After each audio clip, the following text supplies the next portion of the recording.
1964 में Frank New York world's fair में inventors competition में हिस्सा लेने आता है। जज निक्स फ्रैंक के जेट पैक के प्रोटोटाइप से पहले तो इंप्रेस होता है, लेकिन जैसे ही फ्रैंक बताता है कि उसका जेट पैक ठीक से काम नहीं करता, निक्स का माइंड बदल जाता है।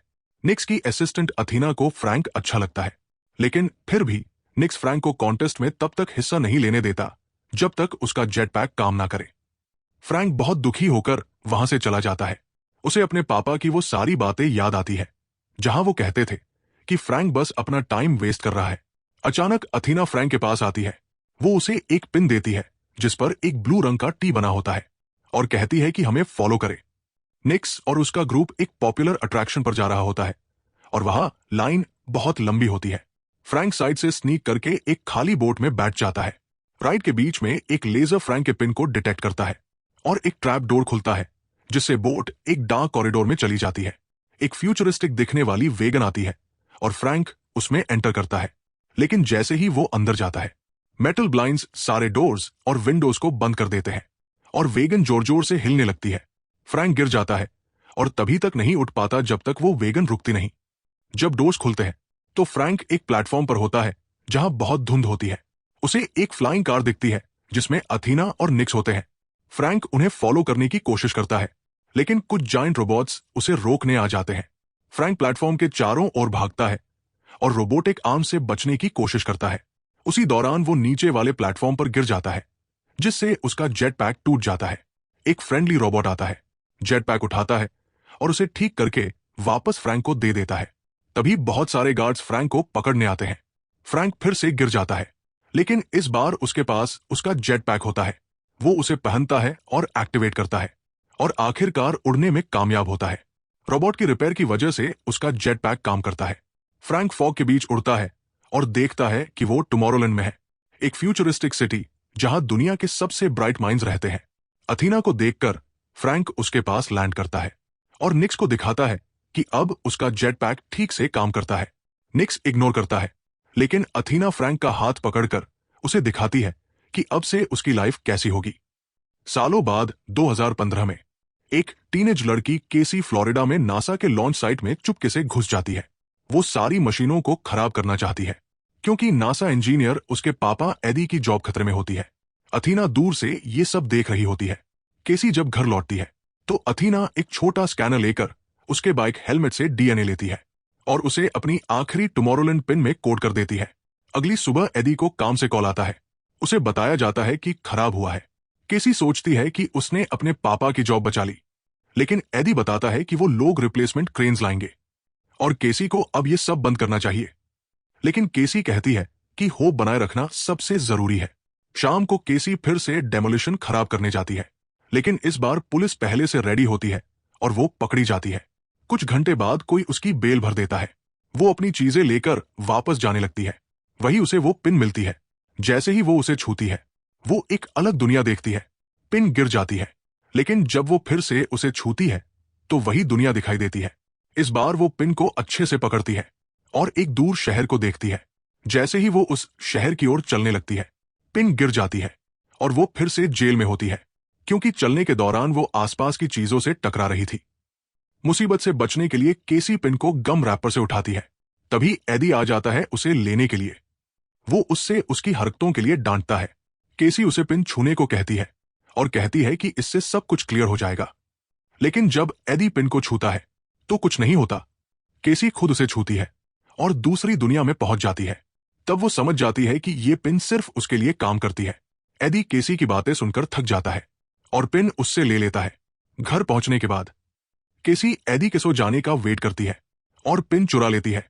जैसे ही वो उसे छूती है, वो फिर से उस दूसरी दुनिया में पहुंच जाती है, लेकिन उस फ्यूचरिस्टिक सिटी की ओर चलते हुए वो घर की दीवारों से टकरा जाती है और सीढ़ियों से नीचे गिर जाती है। एडी की नींद केसी की गिरने की आवाज से खुल जाती है, जिससे केसी छुप जाती है और सोचती है कि अब ये सब कहीं और जाकर करना पड़ेगा। केसी एक बड़े से मैदान के बीच जाती है और पिन को छूती है। इस बार वो सच में टुमारोलैंड में पहुंच जाती है।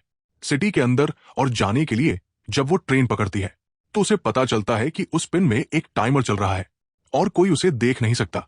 केसी अगली स्टॉप पर ट्रेन से उतरती है और देखती है कुछ इंपॉर्टेंट साइंटिस्ट्स एक अलग तरह की वैगन में जा रहे हैं। वो उन्हें फॉलो करने की कोशिश करती है। तभी उसके चारों ओर पानी आने लगता है क्योंकि पिन का टाइमर खत्म होने वाला होता है। केसी इग्नोर करती है और पानी को पुश करते हुए आगे बढ़ती है, लेकिन जल्द ही टुमारोलैंड गायब हो जाता है और केसी खुद को एक दलदल में पाती है। घर वापस पहुंचते ही वो अपने भाई नेट को जगाती है और अपने पापा के कंप्यूटर का पासवर्ड पूछती है। दोनों ऑनलाइन पिन के बारे में सर्च करते हैं और एक दुकान का एड पाते हैं जो ऐसे पिन्स को खरीदती है। केसी उस शॉप का एड्रेस लिखती है और नेट से कहती है कि पापा को बोल देना कि वो कैंपिंग पर जा रही है अपने फ्रेंड्स के साथ। सुबह होते ही अथीना घर पहुंचती है तो नेट उसे वही कैंपिंग वाला बहाना देता है। अथीना समझ जाती है कि वो झूठ बोल रहा है।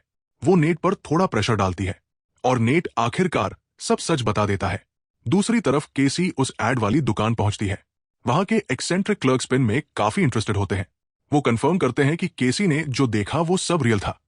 वो बताते हैं कि टुमारोलैंड एक ऐसी जगह है जहां दुनिया के सबसे ब्राइट माइंड्स गवर्नमेंट और लालच से दूर अपनी क्रिएशंस बना सकते हैं और वहां पहुंचने का एक ही रास्ता है, वो पिन।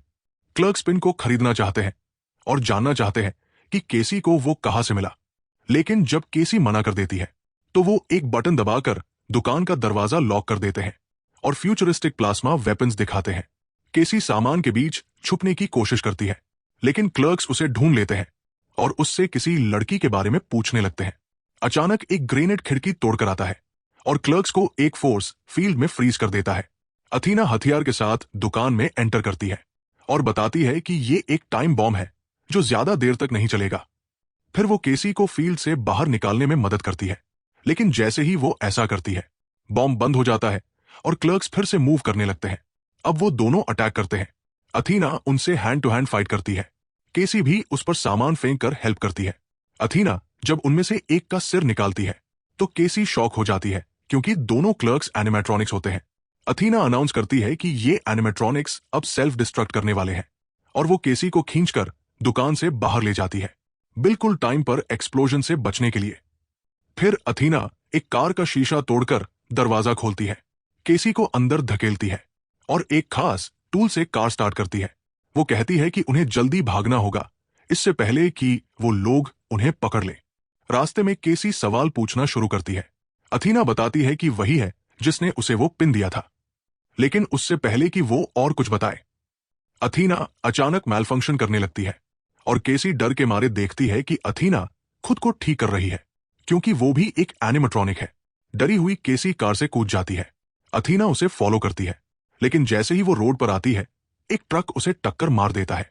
ड्राइवर तुरंत बाहर आता है उसे चेक करने और केसी उस मौके का फायदा उठाकर ट्रक चुरा लेती है और भाग जाती है। लेकिन अथीना बिल्कुल ठीक होती है। वो तुरंत ट्रक के पीछे दौड़ती है, विंडो से जंप करके कीज चुरा लेती है और दरवाजा लॉक कर देती है। केसी चिल्लाने लगती है। अथीना उसे चुप कराती है और बताती है कि केसी उसका लास्ट पिन है और उन्हें जल्दी से टुमारोलैंड जाना है क्योंकि वहां कुछ ऐसा बना दिया गया है जो नहीं बनाना चाहिए था। उधर कॉप्स उस एक्सप्लोडेड स्टोर पर पहुंचते हैं और एक जला हुआ रोबोट हेड मिलता है। जांच शुरू होने से पहले ही एक आदमी डेव आता है और खुद को सीक्रेट सर्विस बताता है। वो भी रोबोट हेड देखकर एक फ्यूचरिस्टिक हथियार निकालता है और सारे कॉप्स को मार देता है। फिर अपने साथियों से कहता है कि लड़की मिल गई है और अब उन्हें निक्स को इन्फॉर्म करना होगा। इस बीच लड़कियां न्यूयॉर्क की ओर जा रही होती है क्योंकि वही एकमात्र इंसान है जो उन्हें टुमारोलैंड वापस ले जा सकता है। रास्ते में केसी बाकी लोगों के बारे में पूछती है जिन्हें पिन्स मिले थे, लेकिन अथीना कुछ नहीं बताती और खुद को शट डाउन कर लेती है। अगली सुबह अथीना उठती है और ट्रक चलाना शुरू कर देती है ताकि केसी थोड़ा आराम कर सके। अथीना केसी को बताती है कि जिस इंसान से वो मिलने जा रही है उसका नाम फ्रैंक है और जैसे ही केसी सो जाती है अथीना खुद को बिजी रखने के लिए अपने दोस्त के साथ बिताए पुराने अच्छे पल याद करती है। कई घंटे बाद केसी की नींद खुलती है जब उसे अचानक ट्रक से धक्का देकर एक घर के सामने गिरा दिया जाता है। अथीना वहां से चली जाती है और केसी के पास अब कोई चारा नहीं होता। वो उस घर के पास जाती है, लेकिन तभी एक गार्ड डॉग उसके पीछे दौड़ता है। केसी गिर जाती है और उसके कपड़े कीचड़ से भर जाते हैं। तभी उसे समझ आता है कि वो डॉग असली नहीं है क्योंकि वो प्रिंस नहीं छोड़ रहा। वो समझ जाती है कि वो एक होलोग्राम है। केसी उस नकली जानवर को नजरअंदाज करती है और दरवाजे पर जाकर नॉक करती है। कैमरा की तरफ अपना पिन दिखाती है और कहती है कि उसे टुमारोलैंड जाना है। तभी एक तेज हवा का झोंका उसे पीछे धकेल देता है और एक बूढ़ा फ्रैंक बाहर आता है और गुस्से में पूछता है कि अथीना कहाँ है। जब केसी कहती है कि अथीना चली गई है तो फ्रैंक और भी ज्यादा गुस्सा हो जाता है। वो कहता है कि टुमारोलैंड तो एक बड़ा झूठ है। फिर वो घर के अंदर चला जाता है और दरवाजा लॉक कर देता है। केसी जाने से मना कर देती है और बारिश में भी बाहर बैठी रहती है। थोड़ी देर बाद वो थक जाती है और चारों ओर देखती है कि क्या किया जाए। केसी एक पुराने प्लाविंग ट्रक में आग लगा देती है। फ्रैंक आग बुझाने के लिए बाहर आता है और तभी केसी घर के अंदर भाग जाती है और दरवाजा लॉक कर देती है। जब फ्रैंक वापस आने की कोशिश करता है तो केसी उसे फिर से उसी तेज हवा से बाहर धकेल देती है। केसी घर में घूमती है और तरह तरह की इन्वेंशंस देखती है। एक मशीन उसे एक पुराना रिकॉर्ड दिखाती है जिसमें छोटा फ्रैंक अथीना को हंसाने की कोशिश कर रहा होता है और अथीना कहती है कि उसे ये सब बंद कर देना चाहिए। एक और रूम में केसी को कई स्क्रीन्स दिखती है जिनमें न्यूज चल रही होती है और एक टाइमर लगातार घट रहा होता है। तभी सीढ़ियों के नीचे एक सीक्रेट दरवाजा खुलता है और फ्रैंक अंदर आ जाता है। वो केसी को बाहर निकालना चाहता है लेकिन केसी उसे कुछ सवाल पूछने के लिए मना लेती है। फ्रैंक बताता है कि उसे टुमारोलैंड से बाहर निकाल दिया गया था क्योंकि उसने कुछ ऐसा बना दिया था जो उसे नहीं बनाना चाहिए था। वही चीज वो टाइमर है जो स्क्रीन से जुड़ा है। वो केसी से पूछता है कि क्या वो अपनी मौत की तारीख जानना चाहेगी। केसी कहती है, लेकिन फिर वो कहती है कि अगर कोई अपनी मौत को मान लेता है तो शायद वही उसकी मौत का कारण बन जाती है। इसलिए वो उस बात को नहीं मानेगी क्योंकि इंसान को अपना फ्यूचर खुद बनाना चाहिए। केसी की ये बात सुनकर स्क्रीन पर दिख रही परसेंटेज गिर जाती है जो फ्रैंक को बहुत इंप्रेस करता है। तभी उनकी बातचीत रुक जाती है क्योंकि डेव और उसके एजेंट्स आ जाते हैं जो असल में रोबोट्स होते हैं और केसी को ढूंढ रहे होते हैं। फ्रैंक तुरंत सारे मेटल ब्लाइंड्स एक्टिवेट कर देता है लेकिन एक रोबोट अपनी ताकत से अंदर घुस आती है तो फ्रैंक एक खास टूल से उसे इलेक्ट्रोक्यूट कर देता है। एक और रोबोट दीवार में लगे इलेक्ट्रिक ट्रैप से नष्ट हो जाती है और दो और रोबोट्स को फ्रैंक सीक्रेट ट्रैपडोर से नीचे गिरा देता है। फिर फ्रैंक और केसी भागते हुए लिविंग रूम में जाते हैं जहां एक और रोबोट उनका इंतजार कर रही होती है। फ्रैंक उससे हाथ से फाइट करता है। केसी एक खास पोर्टल मशीन पकड़ती है और रोबोट को उसमें डाल देती है। दोनों ऊपर की तरफ भागते हैं जहां और भी रोबोट्स ट्रैप्स में गिरते हैं लेकिन तभी डेव आ जाता है और फ्रैंक पर बंदूक तान देता है। तभी केसी को एक बैट मिलता है और वो डेव को बुरी तरह से पीट देती है। फ्रैंक केसी को खींचकर बाथरूम में ले जाता है और वो दोनों एक टब में कूद जाते हैं। फ्रैंक टब को एक्टिवेट करता है जो एक कैप्सूल में बदल जाती है। एक और रोबोट उन्हें पकड़ने की कोशिश करती है लेकिन उसी समय फ्रैंक कैप्सूल को लॉन्च कर देता है जो उड़ती हुई लेक में जाकर गिरती है। फ्रैंक और केसी तैरकर बाहर निकलते हैं और जंगल में चले जाते हैं। वहां फ्रैंक ने एक बाइक छिपा रखी होती है लेकिन वो चालू नहीं होती। तभी एक तेज लाइट उनके पास आती है पर डरने की जरूरत नहीं होती क्योंकि वो अथीना होती है जो उन्हें लेने आई होती है। तीनों ट्रक में निकल पड़ते हैं और जैसे ही वो रास्ते पर होते हैं फ्रैंक और अथीना आपस में बहस करने लगते हैं। पता चलता है कि सारे पिंस खत्म कर दिए जाने थे लेकिन अथीना बचकर आखिरी बॉक्स जिसमें 12 पिंस थे लेकर भाग गई थी ताकि वो नए लोगों को जोड़ती रहे। फ्रैंक को बहुत गुस्सा आता है कि और भी युवा इसमें फंस गए हैं। वो केसी से कहता है कि अथीना ने झूठ बोला। वो तब बंद नहीं होती जब तुम बहुत सवाल पूछो। वो बस तुम्हें इग्नोर करती है। फ्रैंक सोचता है अथीना फेक इमोशंस दिखाती है ताकि तुम्हें फंसाए और बाद में छोड़ दे। अथीना को दुख होता है लेकिन वो अभी उसे नजरअंदाज करती है। फिर वो उन्हें लोकल स्टेशन ले जाती है जहां फ्रैंक ने अपना सीक्रेट नेटवर्क बनाया है जो उसके घर से जुड़ा है। वहां एक और कैप्सूल उनका इंतजार कर रही होती है। जब सभी प्रॉपर प्रोटेक्शन पहन लेते हैं तो वो सिस्टम एक्टिवेट करते हैं जो उन्हें टेलीपोर्ट करता है। पहुंचते ही केसी देखती है कि वो आईफल टावर के ऊपर है। दरवाजे के पास एक गार्ड होता है लेकिन फ्रैंक ने अपने बैग में कई इन्वेंशंस लाए होते हैं जिसमें एक छोटा टूल होता है जिससे केसी गार्ड को अनकॉन्शियस कर देती है। वे एक रूम में जाते हैं जहां फेमस इन्वेंटर्स की एग्जीबिशन होती है। फ्रैंक समझाता है कि आईफेल, वर्न, टेस्ला और एडिसन ने टुमारोलैंड शुरू किया था। उन्होंने आईफल टावर को एंटेना की तरह यूज किया जो उन्हें दूसरे वर्ल्ड तक ले गया। हमेशा से एक सीक्रेट एंट्रेंस की बातें चली आ रही थी। फ्रैंक खोज करता है और उसे एक्टिवेट कर देता है। इससे आईफल टावर 2 हिस्सों में विभाजित हो जाता है और एक रॉकेट दिखता है। तीनों जल्दी से अंदर घुसते हैं क्योंकि और रोबोट्स उन्हें पकड़ने आ रहे होते हैं। रॉकेट के टेक ऑफ करने पर निकलने वाली एनर्जी रोबोट्स को दूर फेंक देती है। कुछ देर उड़ने के बाद रॉकेट वापस नीचे आता है और तेजी से गिरते हुए एक पोर्टल खोलता है। कुछ ही पलों में वे सब टुमारोलैंड पहुंच जाते हैं। अथॉरिटीज ने उन्हें गिरते हुए देखा है और वे उनका पीछा कर रहे हैं। इसलिए फ्रैंक अथीना को एक खास बॉम्ब छुपाने को कहता है जो उसने उसके शरीर के अंदर रख दिया है। पहले उन्हें निक्स मिलता है जो सिटी गवर्नर है और उन्हें अरेस्ट करना चाहता है। फ्रैंक और अथीना जल्दी से उसकी सोच बदल देते हैं क्योंकि केसी ने स्क्रीन पर परसेंटेज कम करने में कामयाबी दिखाई है। निक्स उन्हें हेडक्वार्टर्स ले जाता है जहां फ्रैंक की खतरनाक इन्वेंशन होती है जिसे टैचोन मशीन कहते हैं। एलिवेटर में केसी होलोग्राम्स देखती है जो भविष्य की झलकियां होती है। ये मशीन पार्टिकल्स का यूज करती है जो लाइट से भी तेज चलते हैं। वे मशीन के केंद्र में पहुंचते हैं और फ्रैंक केसी को सिखाता है कि इसे कैसे यूज करना है जिससे वो मानवता के इतिहास के किसी भी पॉइंट को देख सकती है। केसी हैरान हो जाती है जब वो खुद को अपने घर में कुछ दिन पहले देखती है। फ्रैंक बताता है कि मशीन भविष्य भी देख सकती है। केसी तेजी से हिस्ट्री में आगे बढ़ती है और अंत में वो एक बड़ी समस्या देखती है। मशीन ने बताया है कि 58 दिनों में दुनिया खत्म हो जाएगी। केसी समझ नहीं पाती कि अर्थ पर लोग चेतावनी क्यों नहीं दे रहे। निक्स कहता है कि उसे फर्क नहीं पड़ता क्योंकि जो दुनिया खत्म होगी वो अर्थ है, टुमारोलैंड नहीं, और वो किसी को भी वहां रहने नहीं देगा क्योंकि वे टुमारोलैंड के साथ वही करेंगे जो अर्थ के साथ किया। केसी ये मानने से इनकार करती है। उसका एटीट्यूड देखकर स्क्रीन कुछ पल के लिए फ्लिकर होती है और एक बेहतर दुनिया दिखती है। फ्रैंक बताता है कि इसका मतलब है कि उम्मीद है, लेकिन निक्स उन सबको बेहोश कर देता है।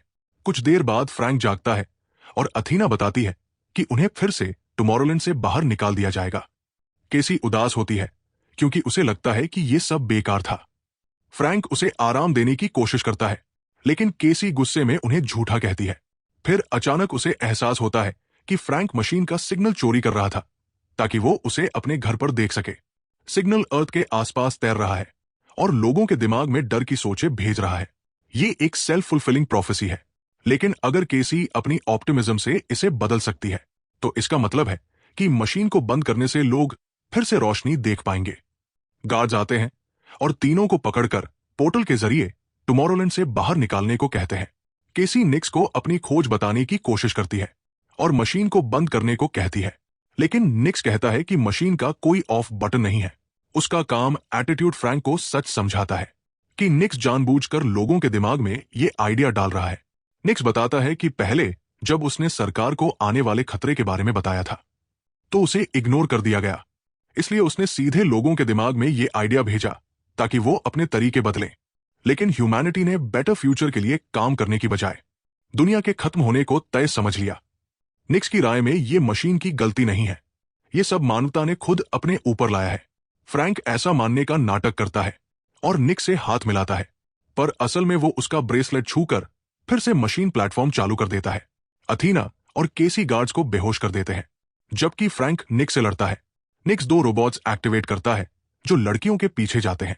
फ्रैंक अथीना से कहता है कि वो उसे दिया हुआ बॉम्ब इस्तेमाल करे, लेकिन जब अथीना कोशिश करती है तो रोबोट्स उसे पकड़ लेते हैं। अथीना बॉम्ब केसी को देती है और खुद रोबोट से लड़ती है।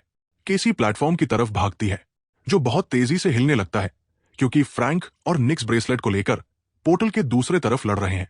अथीना एक रोबोट पर कंट्रोल कर लेती है और उसे दूसरे रोबोट को पोर्टल में धकेलने के लिए इस्तेमाल करती है, जिससे वो रोबोट भी निक्स पर हमला कर देता है। केसी फ्यूचर की एक झलक देखकर बॉम्ब एक्टिवेट कर देती है, लेकिन जब वो उसे फेंकने वाली होती है तो निक्स फिर से ब्रेसलेट का कंट्रोल पा लेता है और प्लेटफॉर्म को नीचे खींच लेता है। अथीना जल्दी से अपने रोबोट के साथ प्लेटफॉर्म पकड़ लेती है, फिर कंट्रोल पैनल की तरफ दौड़ती है और पोर्टल बंद कर देती है, जिससे दूसरा रोबोट नष्ट हो जाता है और फ्रैंक और निक्स बाहर रह जाते हैं। उस वक्त केसी बॉम्ब ढूंढ लेती है जो फटने वाला होता है। अथीना के पास कोई विकल्प नहीं रहता, वो पोर्टल फिर से खोल देती है और जैसे ही फ्रैंक और निक्स अंदर भागते हैं वे बॉम्ब पोर्टल में फेंक देते हैं ताकि वो उनसे दूर फटे। पोर्टल टूट जाता है और निक्स के ऊपर गिरता है, लेकिन पास में एक बंदूक होती है जो निक्स पकड़ लेता है ताकि फ्रैंक को मार सके। अथीना देखती है कि फ्रैंक मर रहा है और समझती है कि ये फ्यूचर की एक झलक है। वो तेजी से फ्रैंक और गोली के बीच में खुद को रख लेती है। केसी निक्स से बंदूक छीन लेती है। फ्रैंक अथीना को रिपेयर शॉप ले जाने की कोशिश करता है, लेकिन अथीना कहती है कि अभी समय नहीं है। मरने से पहले वो फ्रैंक को एक बहुत जरूरी बात बताना चाहती है और अपने साथ बिताए गए समय की कुछ रिकॉर्डिंग्स चलाती है। छोटा फ्रैंक अथीना को पसंद करता था, पर उसे बुरा लगता था जब पता चलता था कि अथीना एक मशीन है। ये बात अथीना को हमेशा दुख देती थी, इसलिए उसने वॉइस डायरीज बनाई जिनमें उसने बताया कि फ्रैंक ने उसे ऐसे फीलिंग्स दी जो रोबोट्स के लिए नहीं होती। फ्रैंक खुश होता है सुनकर कि अथीना को भी उससे प्यार था और उसने कभी उस पर विश्वास खोया नहीं। अब अथीना के जाने का समय आ गया है। उसका शरीर सेल्फ डिस्ट्रक्ट होने वाला है और वो चाहती है कि उनकी ये एक्सप्लोजन मशीन को बंद कर दे। फ्रैंक जेट पैक पहनकर अथीना को ऊपर उड़ाता है और जब वे एक दूसरे से गुड बाय कहते हैं, अथीना मशीन के अंदर गिर जाती है। पूरा स्ट्रक्चर एक्सप्लोड हो जाता है और डेब्री निक्स के ऊपर गिरता है, जिससे वो मर जाता है। टुमारोलैंड की पावर खत्म हो जाती है। फ्रैंक जेट पैक का कंट्रोल संभालने की कोशिश करता है ताकि रिवर में सुरक्षित उतर सके। केसी जल्दी से उसका हालचाल जानने आती है और जब वे आगे क्या करे सोच रहे होते हैं, फ्यूचर की कई झलकियां उन्हें एक आइडिया देती है। पहले फ्रैंक पोर्टल ठीक करता है ताकि केसी अपने परिवार से मिल सके। फिर दोनों मिलकर पिन प्रोग्राम को फिर से शुरू करने पर काम करते हैं। वे अथीना जैसे कई रोबोट्स बनाते हैं। ये रोबोट्स पोर्टल का यूज करके दुनिया भर में घूमते हैं और उन ब्राइट माइंड्स के लिए पिंस छोड़ते हैं जो अर्थ के लिए बेहतर भविष्य बनाने में मदद कर सकते हैं। और इसी के साथ इस फिल्म का अंत होता है। ऐसी और वीडियोस के लिए चैनल को सब्सक्राइब करें, नोटिफिकेशंस ऑन करें और चैनल को सपोर्ट करने के लिए लाइक जरूर करें। कमेंट्स में बताइए कि अगली बार आप कौन सी मूवी देखना चाहेंगे। Thank you for watching.